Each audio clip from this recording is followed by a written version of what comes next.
Now let me spend the rest of my time getting into the Patrick Bet David, folks, all right? This is before we get to your tweets. I want to address some sound that I heard from the Patrick Bet David podcast regarding yours truly and my chances as a potential presidential candidate. Listen to this, please. I like Stephen A. I like the sports talk, and you know, he's a great freaking. He's the best in the game. You're not with it. You're not. I'm not just buying, because he didn't vote for Trump and support not vote. No, it's the flip flop of every single person. You're calling Stephen A. a flip flopper. Every single one of these guys that were on the left, every guys girl. Now from the Chanks to the Stephen A's to the Chris Cuomo's to all these people, I'm not buying it at all, okay? And you say this all the time, it's the market. What does the market want? They're shifting because of the market. Listen, with all due respect, I'm not buying none of that shit from none of them, okay? Because they were still on Kamala, they were still on Biden, they're still on that anti-American bullshit sentiment. Because if you want to put in people like Biden, and you want to put in people like Kamala, if you voted for Kamala Harris, what the hell do you even stand on? What was your thing? Just not Trump. So it just shifted. All that Trump hating, he's the worst, he's Hitler. I'm not saying Steven said this, but all of them were anti-Trump. We've been saying Trump is this guy since when? Since 2016.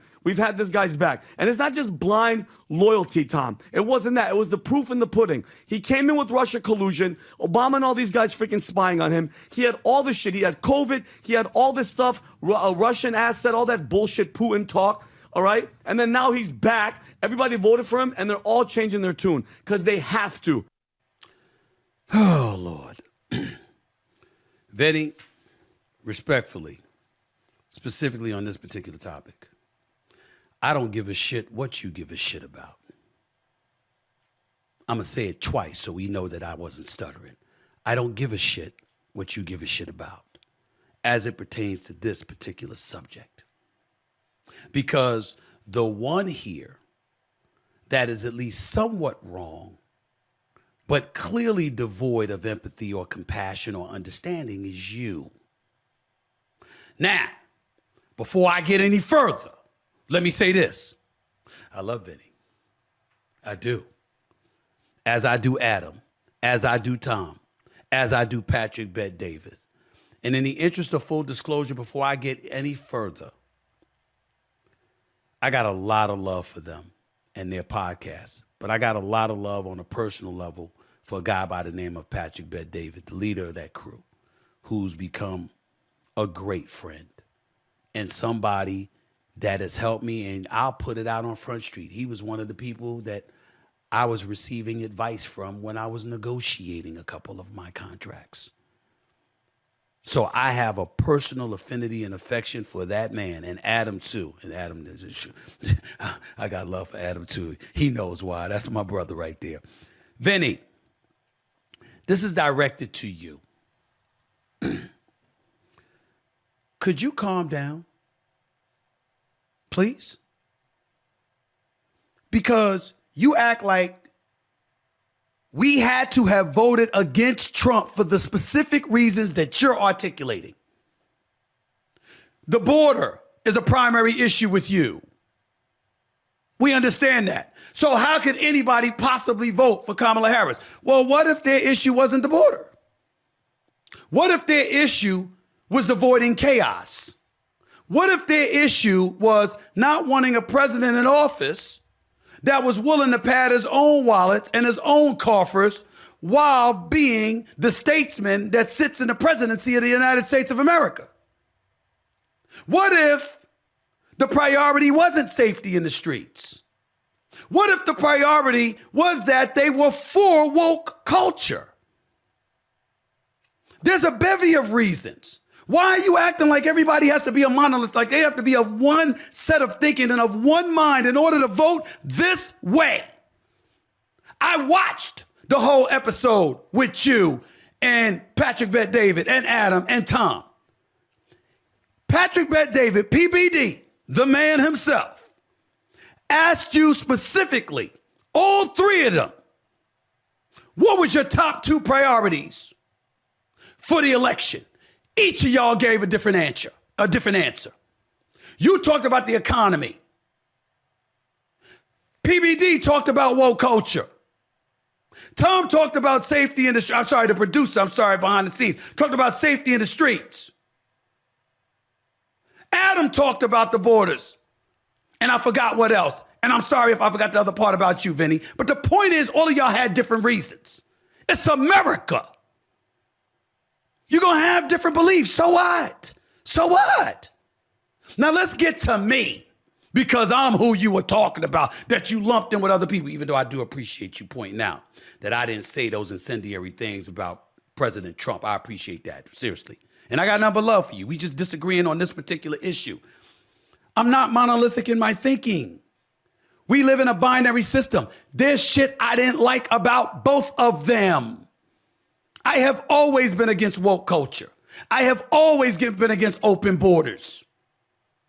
I'm totally aligned with Patrick Bet-David on the issue of woke culture and parental influence or lack thereof that the administration and the left were trying to impose upon the will of the American people. How dare them? They were wrong. I didn't like it one bit. But how about whether it's Charlottesville, whether it's the riots in the streets because in the aftermath of the George Floyd killing, whether it's Project 2025, or a host of other things that you can point to that, dare I say, would make somebody in my position, because last time I checked, we look a little different, bruh. Certain things might be of a concern for me that might not be of a concern for you.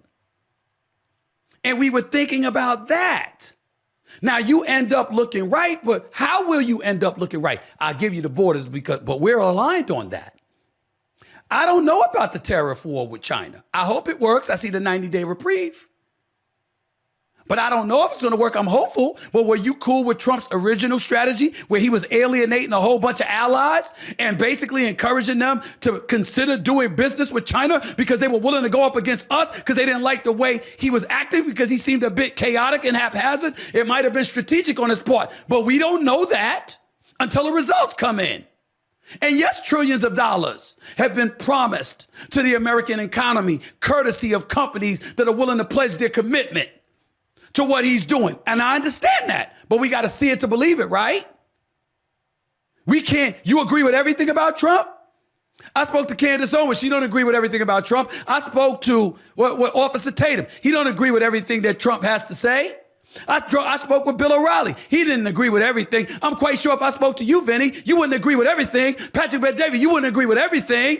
Tom, Adam, you wouldn't agree with everything. I mean, damn. Come on, Vinny. Come on, baby. It ain't got to be like that.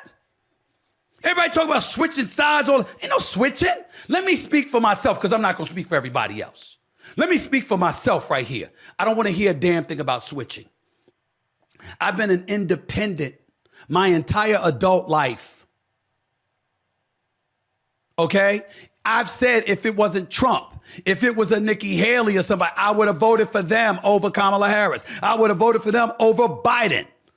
I have spoken out, totally being against open borders. That's not going to keep our economy swirling. That's not going to keep our streets safe.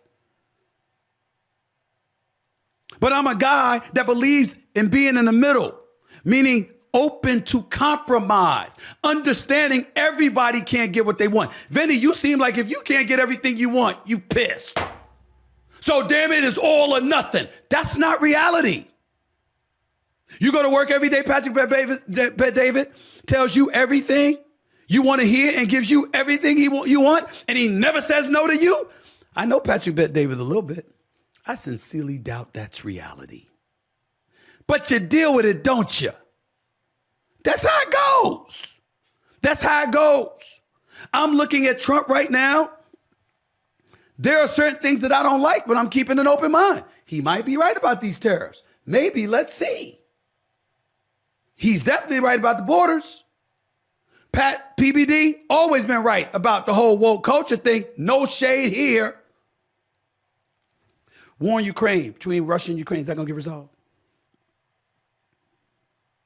when we resolve the Israeli-Palestinian conflict, not that we will, because I don't think that will ever be resolved, but if that's resolved in some way, shape, form, or fashion, is the definition of resolution having Trump resorts in Gaza and beyond?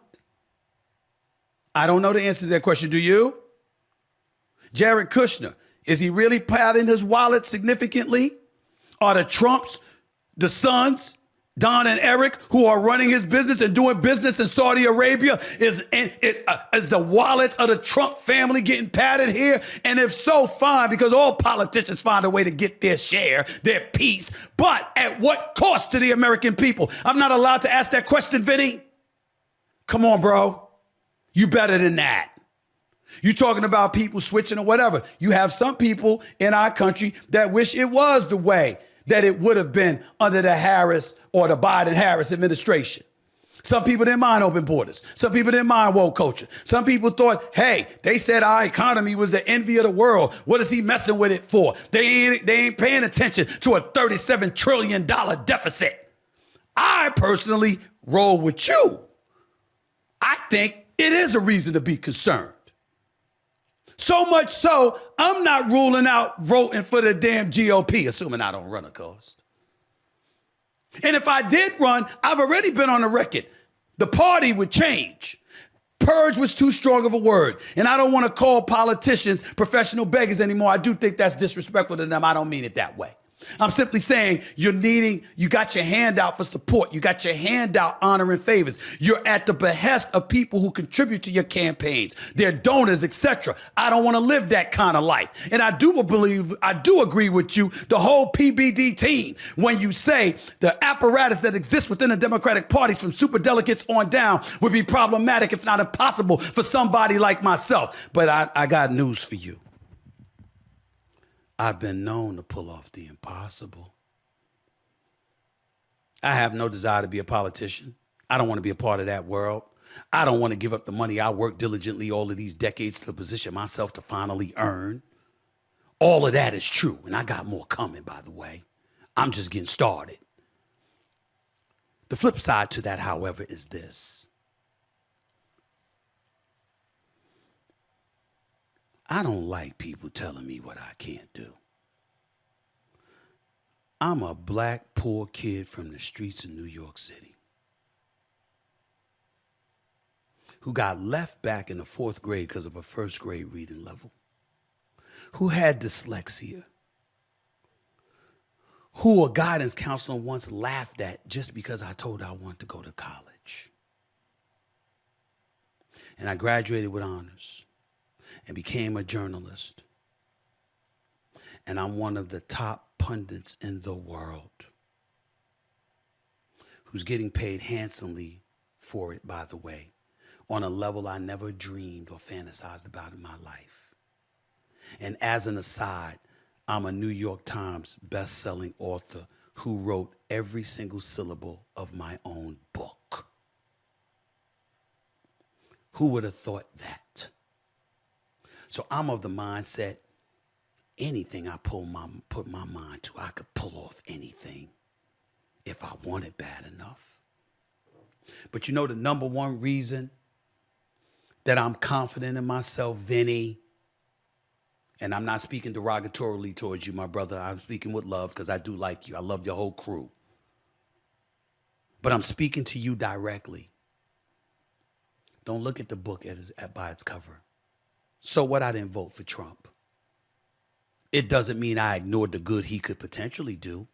I just had questions as to whether or not I believed he would do it, or would he be on a revenge tour, engaging in a kind of behavior that distracts him from doing the best job he could possibly do. I had questions about that. I was willing to vote for Kamala Harris because I believed there was a better chance of her working across the aisle if we ensured that the Republicans had the House and the Senate, because she would have to deal with them and work with them in order to get things done. And somehow, some way, we'd have a better shot at getting to the center. So now Trump has an opportunity to show me that he ain't going to lean far right, that he's going to be somewhat of a centrist, just the way he was as a businessman when he was being a donor to a whole bunch of Democrats and rife with Democratic ideology sifting through his blood. We don't have to go to how liberal he was in certain ways. That's why I voted for Kamala Harris. But why do I believe that I could pull off anything or I could be any damn thing that I want to be? You know why, Vinny? It's because I could talk to people like you and Tom and Adam and my brother Patrick Bet David. And I can look at them and say, you know something? You got a good point. You're right. And I'm going to rethink this and I'm going to move in a different direction. When have we heard a president do that? When have we heard senators do that? When have we heard representatives do that? As opposed to coming across as if they're at the mercy of lobbyists and others. People who are sensible and reasonable and isn't thinking about themselves before the best interests of the country. That's who I would be. I'd be in the Oval Office and I'd come on the PBD podcast. And if you made suggestions and you was right, I'd say, damn it, you make a good point. From your lips to God's ears, I got to think about that.